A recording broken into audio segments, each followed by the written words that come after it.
Hello, I'm State Representative Seth Grove. Human trafficking is one of the world's oldest crimes and is sadly still a problem we are addressing to this day. Since becoming aware of the enormity of the problem, which impacts Pennsylvanians in all walks of life and from all corners of the state, I have been proactive in seeking solutions. In 2018, I held a forum on human trafficking, and the input we received helped shape legislation to combat this crime. Today we're at a York County House delegation meeting on human trafficking, something that is ingrained in every community. It touches drugs, it touches child slavery, it touches prostitution. It is one of the most heinous crimes as it subjects our citizens to horrific conditions on a day-to-day basis. The House has also been carrying the torch on combating human trafficking. We have worked on several bills which aim to increase penalties or expand definitions of crimes related to human trafficking, while another would expand the list of sexual offenses that require offenders to participate in a program of counseling and therapy designed for incarcerated sex offenders. Other measures would prohibit defendants from introducing evidence of a human trafficking victim's past sexual victimization, expand opportunities for expert testimony in human trafficking cases, and require courts to consider human trafficking convictions when considering child custody. On my end, I introduced House Bill 12, also known as the Buyer Beware Act, to give prosecutors more tools to ensure those found guilty of certain human trafficking crimes feel the full brunt of the law. Human trafficking is one of man's oldest and most vile trades, in which a human being is robbed of their basic rights and dignity.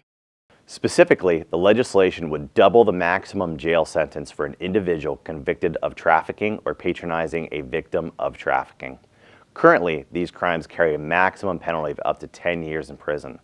The bill would upgrade these to first-degree felonies, which carry a maximum sentence of up to 20 years in prison. In addition, those convicted of patronizing a victim of sexual trafficking would receive an increased fine. I'm happy to report the Senate companion bill of House Bill 12 was approved by the House and is one step closer to becoming law. Many people think human trafficking is something that happens in some other place, and after we had a case in my own town in 2008 where someone was arrested for it, really came to light for me. How did you first hear about it or come to be aware? Interesting enough, my legislative director, his family has been advocates for ending human trafficking for a number of years, to the point of his mom, before they moved to Pennsylvania, they lived in Illinois, and she came across some trafficked human beings. They were sitting at a Dairy Queen, saw these two very beautiful Norwegian ladies, young, went up, had a discussion with them, learned they were brought over here to do summer work, and they were supposed to stay at this house where the people trafficking would bring them and their friends over.